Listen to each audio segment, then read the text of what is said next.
It's no secret that I love a cup of tea, so it's kind of a surprise that it's taken me this long to make a tea theme for my bullet journal. But it's finally happening for March, and I'm so excited to have you along with me. Hi, I'm Erin. I make bullet journal, stationery, and reading videos here on YouTube, and I'd love to have you join me for the journey. I've already gone through and sketched out this layout with my channel members in our private live stream, and I've tried to practice the teapots and teacups that I'm going to be painting with watercolors in this theme as well. My journal has watercolor paper, so it takes this kind of thing really nicely, but some journals maybe not so much. I've picked this pen for all of my lettering and also for lots of my lines in this setup. This is the Pentel brush sign pen in burgundy, and I thought I'd show you a little bit of this real-time lettering. This is the actual speed I go to get this kind of lettering to look as good as I can. I'm still no IC Studios, but I'm working on it, so let's speed it up for the rest, otherwise this video will take forever. And if you like the look of this pen, or the journal I'm using, or anything else you see me using in this video, jump into the description box down below. There are links to everything I'm using so that you can get them for yourself. This is a pretty bold color choice and not something I would usually go for as my main color throughout a setup, except it ties in really well with the watercolor that we're going to do later on, which I'm basing around the beautiful vintage Royal Albert tea sets, the ones with the Old Country Roses pattern. I feel like if you're into tea, you've probably seen these at some point. They're sort of iconic. And they're going to be the inspiration for all of my teacups and teapots throughout this theme, although maybe a little simplified. Having this watercolor journal has been the push that I've needed to really spend time trying to work on my painting, because I'm still quite new to watercolor and to gouache and the other things I'm using in this journal, so bear with me, I'm learning. My quote this time is from C.S. Lewis. The quote is, "You can never get a cup of tea large enough or a book long enough to suit me," which really makes sense to me. I get you, C.S. Lewis. I'm gonna jump in now with my watercolors. I'm using this beautiful kind of pearlescent shiny white mixed with a tiny little touch of grey or brown, depending on what I'm feeling at the time, as the basis for all of my teacups and teapots in this theme. And I wanted to tuck this one right in there next to the word tea inside of the quote, just to give it that little bit of extra emphasis, like we really love tea in this journal and in this house and on this channel. I am going to show you a little tutorial of how I'm painting these teacups and teapots throughout, but I'm going to do that towards the end of the video because I feel like the more I do it, the more it makes sense and the better they look. So I'm going to walk you through that when I feel like I've really got the hang of them towards the end of the setup rather than right now. So stay tuned for that, or jump into the video chapters down below if you want to skip ahead. If you've been following along on my Instagram stories, you might know how nervous I was to put this setup together because these teacups felt so out of my comfort zone. The original teapots that I've based them on have some beautiful gold accents, so originally I'd planned to use gold watercolor to get that effect, but it wasn't really working out for me. Then I tried that with gouache paint and with a gold paint marker, and that went okay, but it was a little bit more rigid than what I was going for. And eventually I landed on this kind of loose watercolor, although in my sketchbook, I could use a lot more water on the 300 GSM paper in that journal rather than the 160 GSM paper in this journal, which is much thinner. So originally I was doing this whole wet on wet watercolor thing and it looked amazing, but I couldn't quite execute that here. So we've had to kind of improvise and adapt. And there is a little bit of page buckling going on because I am still using a decent amount of water, but it doesn't bother me. The page is holding up pretty well. If I'm being totally honest, there were a few times during this setup when I went, oh, what am I doing? But then in the end, it all kind of came together. And when I stepped away from it and sort of slept on it for a night and came back, I was like, oh wait, no, this is actually quite cute. So, progress.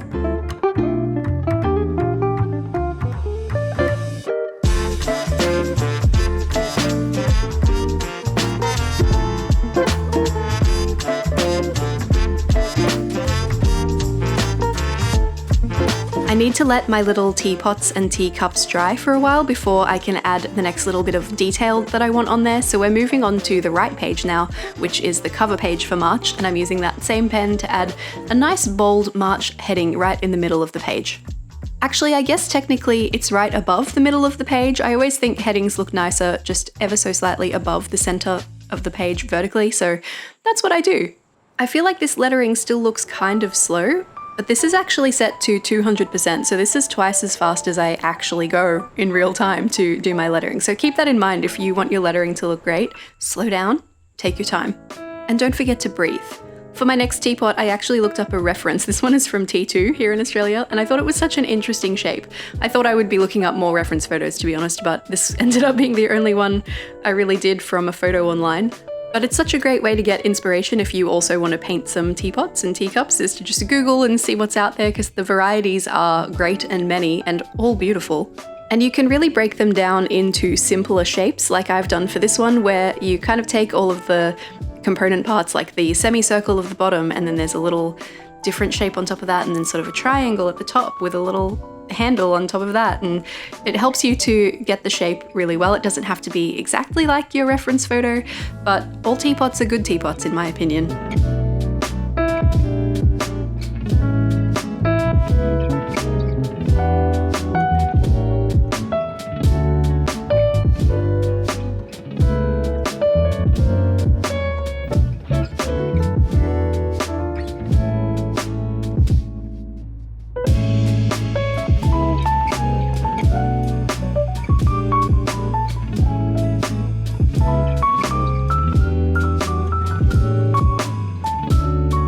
In case all of this painting in my journal is absolutely doing your head in and you're thinking, I would never do a theme like this, why am I watching this? Well, if you are more team stickers and washi tape than team paint, I actually have another video that's just for you.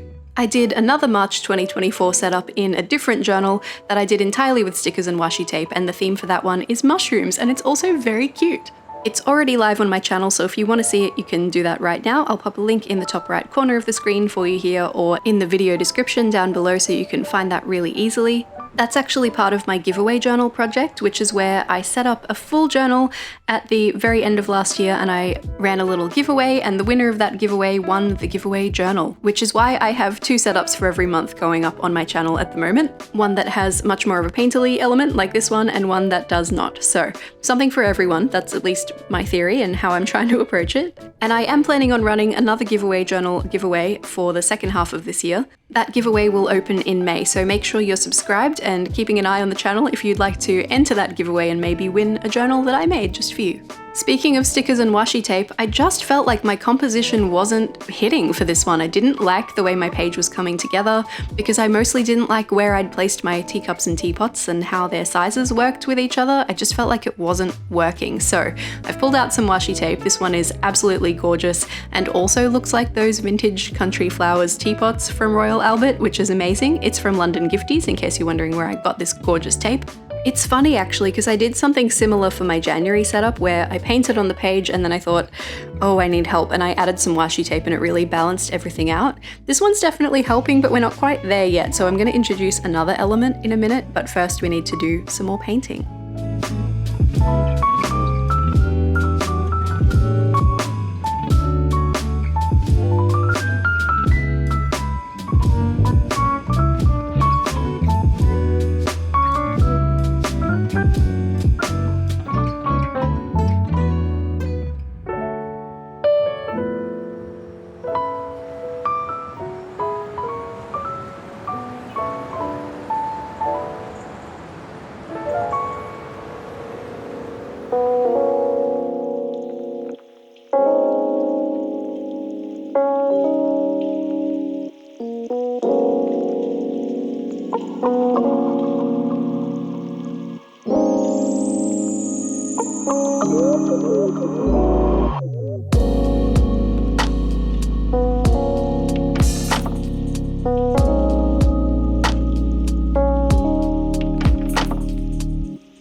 Something I really love about this washi tape is that it has a beautiful, really delicate gold gilding on the tape, which means even though I haven't used that gold watercolor that I originally set out to use, I still have some gold represented on the page, and that has just been sort of the icing on the tea cake, if you will. On this channel we love tea, but we also love puns. Let's introduce the real hero of this setup though. This is the Tea Temptations washi tape sticker set from the Washi Tape Shop. If you love the idea of a tea theme but you don't want to do all this watercoloring work, you can absolutely grab this for yourself. You can also use my discount code ErinSmith10 to get 10% off at the Washi Tape Shop. I'd be lying if I didn't say that getting this washi tape sticker set inspired this layout in a big way. I actually didn't intend to use it at all. I just was thinking maybe a tea theme would be really fun, and I won't be able to make it look as good as this tea set of stickers, but I will try my best. But I've actually ended up using them to really balance out my layout and fill some of the negative space that's around.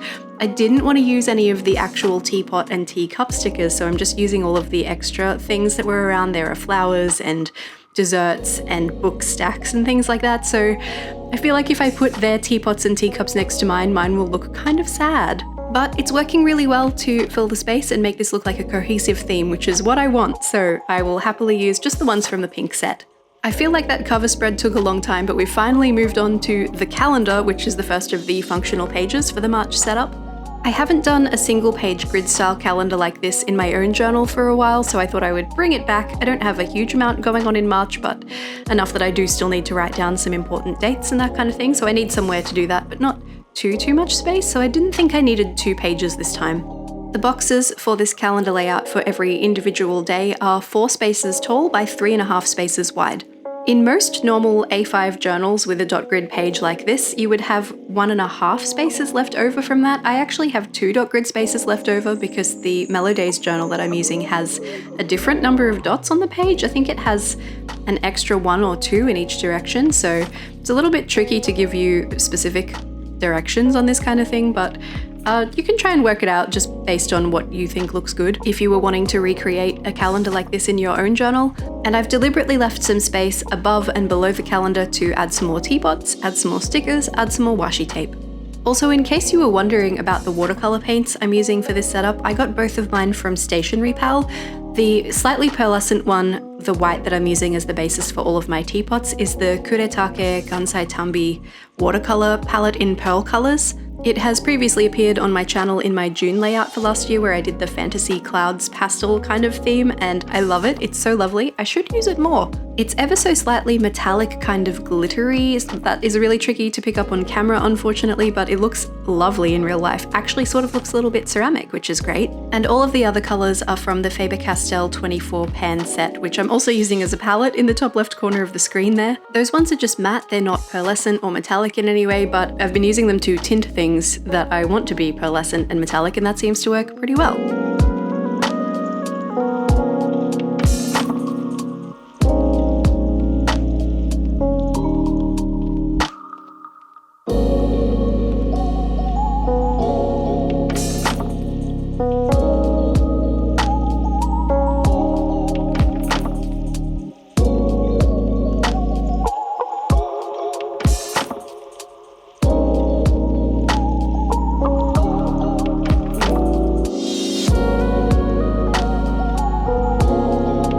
Facing page here is going to be for my goals, favorites, and musing sections, which is a pretty normal thing for my journal, although I didn't have it last month. I'm bringing it back. And I actually stole this layout from myself from the giveaway journal, so this is my first time using it for my own journal. I wanted to define the writing space a little bit more here, so I've grabbed out a nice pale Tombow pen. This is the N89, which is my very favorite warm grey. I truly use it for this purpose constantly, and I've deliberately made the vertical height of this box the exact same as the calendar on the opposite side so that these 2 pages will look nice next to each other. A little bit of balance, you know? Usually I make these goals, favorites, and musings in that order, but I'm putting favorites first this time because goals is a much shorter word than the other 2, so I just thought it looked more balanced on the page having goals in the middle rather than in the first spot or in the last spot. I think you can probably guess what each of these columns are for. Obviously, the goals one is for any goals I want to set for the month.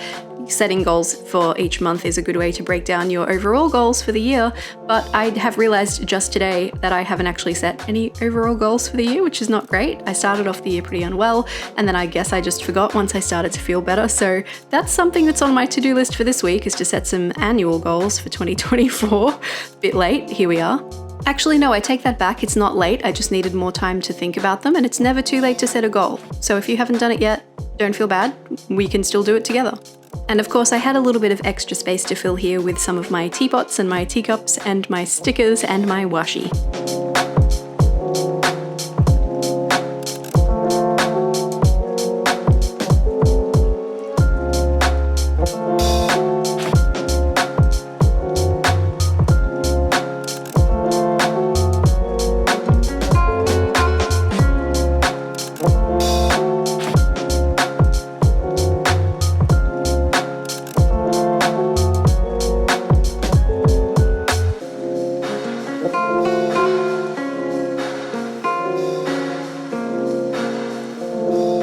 The calendar is all set up, the goals, favorites, and musings page is all set up, so now we're going to move on to the last of the non-weekly associated functional spreads, which is my content planner. This is a new layout for me. I've never done this one before. It kind of just came to me, I guess, and I think I'm going to really like it. I'm already excited about it. I think it makes sense the way it's all laid out.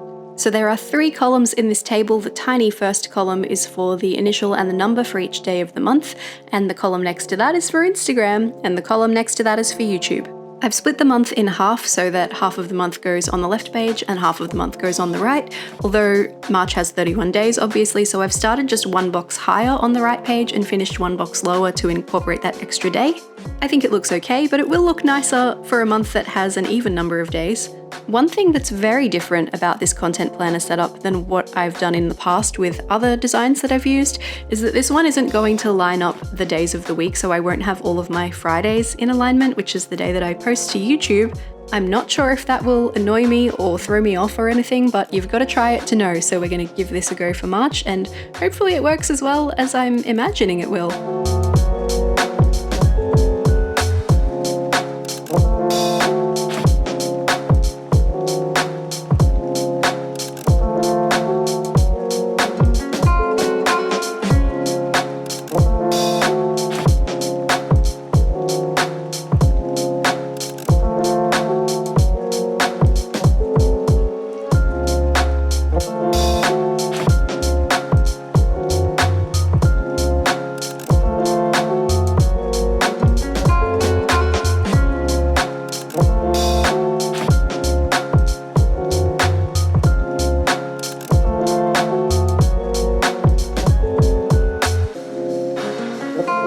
Since so much of this setup is very graphic and bold, I really wanted to avoid just writing Instagram and YouTube at the top of these columns, so I've opted instead to paint a little watercolour square, and I'm going to use a white paint marker once that dries down to draw in the icon for each of the social media apps, so there'll be 2 YouTubes and 2 Instagrams. Lucky for me, the app icon graphic design is very simple for both, so that's something I can pull off, which is great.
I have to give a huge shout out to the people who make my very favorite white paint marker, this one that I'm using here. It is just phenomenal. I actually got it in a set. It's from Peter Pauper Press.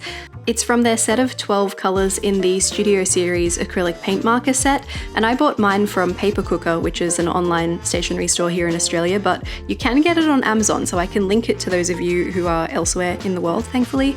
I almost never use the other markers from the set, but I use this one so often that it was absolutely worth it. I'm burning through the paint in this one a lot faster than the others in the set, obviously, so when I run out, I think I'm going to try and replace it with one from ArtX. They have a very similar looking pen that's available in a pack of several of itself, of just white, which I think would be more useful for me than buying another set of 12 coloured markers just for the white. But for fixing mistakes or for layering over a colour or over something that's dark, you just can't beat it. And I have the Uni Posca, the 0.7mm white paint marker that everybody says is the best paint pen for fixing mistakes, and it's watery by comparison, so I don't know if the other sizes are different, but that's just my experience. There you go.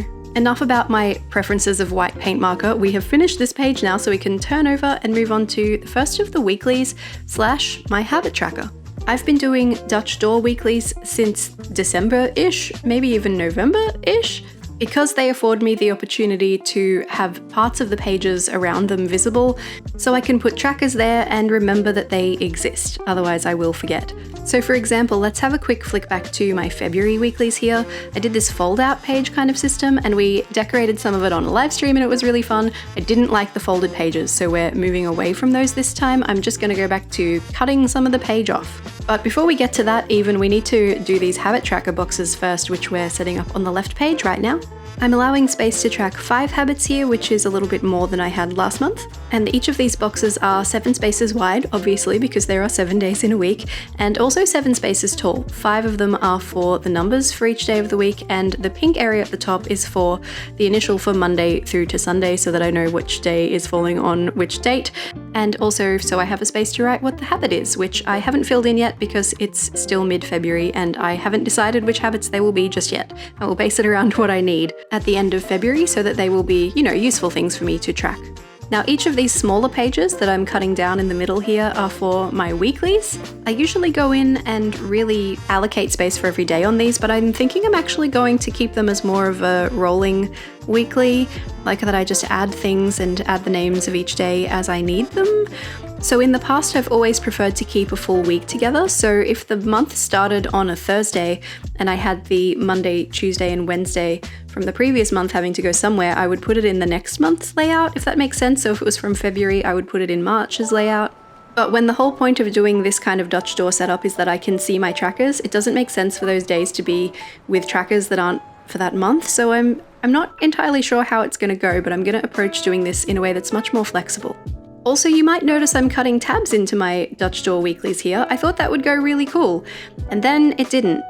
You'll see in a sec, but I think with this Mellow Days journal, I was organizing this by the dots, so I was cutting off a certain number of dots on the edge of the page, and that has always worked for me in the past in other journals, but it didn't work so well for me in this one. I have a feeling the Mellow Days journals, the dots aren't as well aligned from one page to the next, so when I put all of my pieces of Dutch door down here, you couldn't even see the last tab on the bottom there, like it was invisible. Likewise the one above that, and the others looked terrible. So I panicked for a minute and then I decided to just cut them all off so that they would be even, and I did them all in one go, all of those pages together, so that when it lay flat they would all be around about the same. I'm not sure if I'll try and bring this tabs idea back for next month. Maybe. It's going to be a lot harder to work out in this journal than it would be in some of the others that I've used, so maybe I'll hold off until the second half of this year to bring that back and give it another go, because I think it could be really cool. But it just wasn't meant to be for this one, so we're going to line the edge of each page with our beautiful washi tape from all the way through. That's going to give it some consistency, and it's also going to hide the weird irregular edges of some of these pages, which is great. Hide my sins, washi tape, hide my sins. And as always, when I'm removing parts of a page in my journal, I like to jump back in with a little rounded corner punch and just punch out the edges of those pages so that they look deliberate, they kind of match with the rest of the journal, and it makes it look like this is how the notebook was supposed to be all along. And I love that. It's just a bit of extra polish, a little bit of extra detail, and I am a very detail-oriented person, so this kind of thing makes me really happy.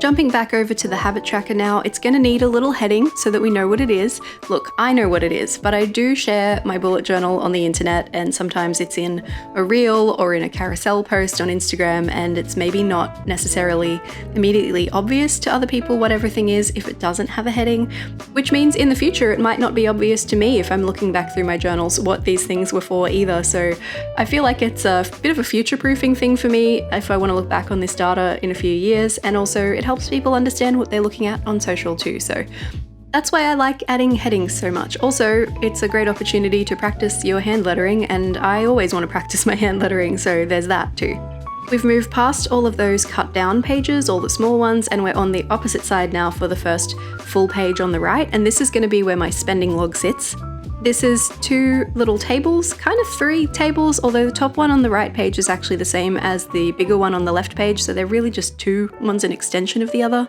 This hasn't really changed in a long time on my channel, so I'll just burn through it really quickly, but basically I write down everything that I spend money on here, and then I work it all out by category, and I tally up how much I spent in each category, and I write it in the smaller table down the bottom there, and then transfer it into my overall cash flow tracker at the start of the journal. Now, let's have a tutorial, now that I've had some good practice, about how to do these teapots. We're going to start with a pot, and we're going to start with a circle. It doesn't need to be a perfect circle, but it needs to be a decent circle, and you need to fill it in all the way through the center as well. Ideally, you want your paint here to stay quite wet through this whole process, so if you can use a little bit more water, that's good.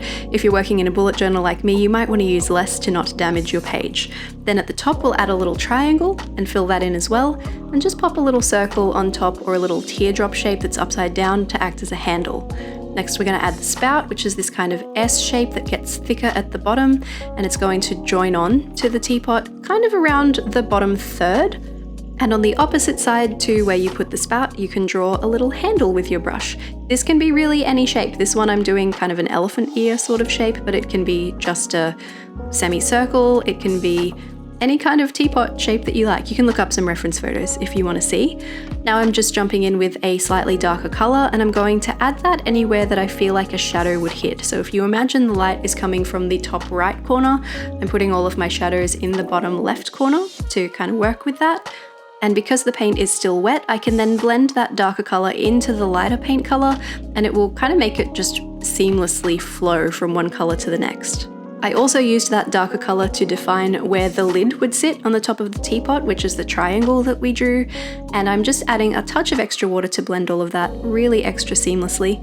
Now I'm jumping in with some pinkish red, and I'm going to just add some little blobs here. I've actually got too much water on my brush here, so I'm going to wipe all of that off and jump back in and pick up some of that color so that it's a little bit softer. I think it's a bit too saturated right now. I want this to be a soft blob. In my case, the base layer had already started to dry a bit, which is why these haven't gone as soft as I would have liked. But if you can add wet paint onto wet paint here, then it's going to be extra beautiful. I'm adding some little spots of olive green kind of in between and around those little red blobs. That's going to act as leaves. And anywhere else that you want to accent with these same colors, you can add a touch more of your pink or your red or your green or whatever color you're using to bring a bit of extra something. Now let's do a teacup. Let's do half a circle, and I'm making the top of mine a little bit round because I want to peek into the top of the cup and see some tea, but if you don't want to do that, you could make the top of it completely flat, and that is totally fine too. I've done that for some of the others throughout this setup. You can make your teacup any shape you like because Lord knows there are so many teacup shapes out there. I'm adding a little base onto this one, but you can have it just flat on the bottom if you would prefer. And at the top, I've also made the outsides of the teacup kind of lean outward, but you can have them come in or just go straight up, that's fine too. We'll put a little line at the back to make the back of the cup because we're coming from a slightly higher angle for this one so we can see in. Adding a handle on whichever side feels good to you. You can vary that up if you're doing several teacups like me. Then just like we did with the teapot, we're going to grab a slightly darker color and use that to add a shadow. If you have more than one teacup and pot on the same page, I recommend you make your shadows all go in the same direction. So if the light, as we said before, is coming from the top right, you want your shadows to be in the bottom left. Same way we did before, we're going to add some little blobs for flowers here, and we'll add a little bit of green around those as well so that we have a basis for our leaves later on.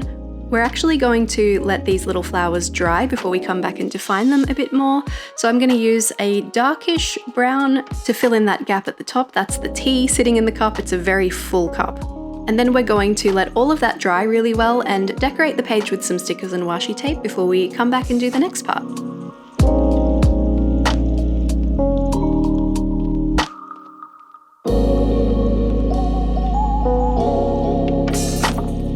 Because I'm using watercolour to highlight the top of my tables as well, I needed to let that dry before I could come back and add any text over those, but it's nice and dry now, so I can add item, category and cost to the top of each of these. There was cat hair on my pen, that's a regular occurrence, and then the bottom one has category and total.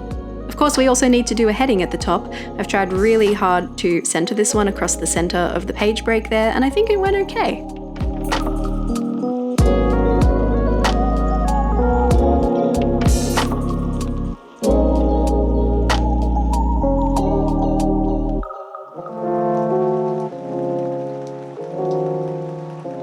My teapot and teacup are still a little bit too damp to proceed, so I'm going to flick back to the habit tracker side now and paint the basis of some more. We'll do these ones quickly since you kind of know what you're doing now, but you can kind of see the process come together here, right? Where it's the basis, and then it's the shadow, and then it's the decoration. And these ones, you can't see the tea inside, they're just straight on from the side. I thought it would be fun to do a little chain of roses this time instead of a little cluster of bigger ones, so that's what I've kind of done here. Like they're from the same set, but they're different patterns, if that makes any sense at all. I'm also going to add another teapot underneath, but I'm going to make this one face the opposite way.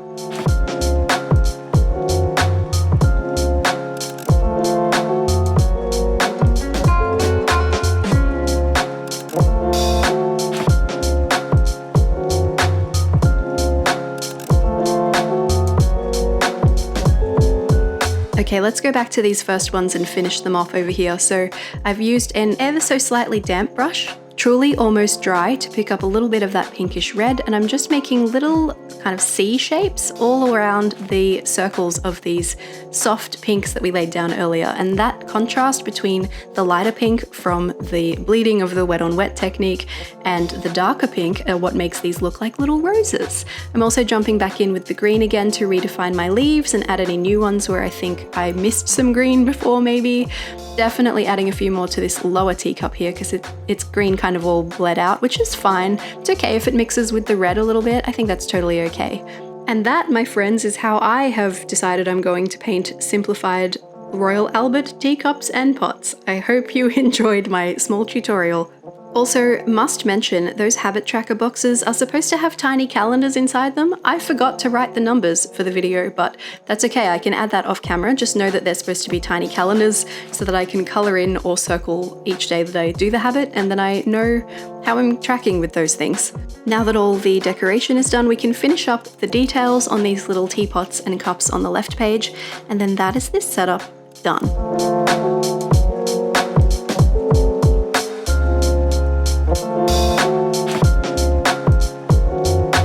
I was so nervous starting out, but it all came together in the end. Here is the flip through of my March 2024 bullet journal tea theme. Thank you so much for planning with me. I hope you've enjoyed this time with me. I have definitely enjoyed spending it with you. If you're new here and you want to see more of this kind of thing from me, don't forget to hit subscribe. I am doing much more painting for the next couple of months, so if you like that kind of thing, you can come along for my journey. Once again, if paint isn't really your jam and you'd rather stick to stickers and washi tape, I do have another March setup on my channel already, which is mushroom themed and does not touch paint in any way. There's a link to that on the right side of the screen right now at the top, and just underneath that is a link to my March theme from 2023, which is for all of you heading into spring right now. I'll see you in one of those two videos, or next week on Friday, or on another video really soon.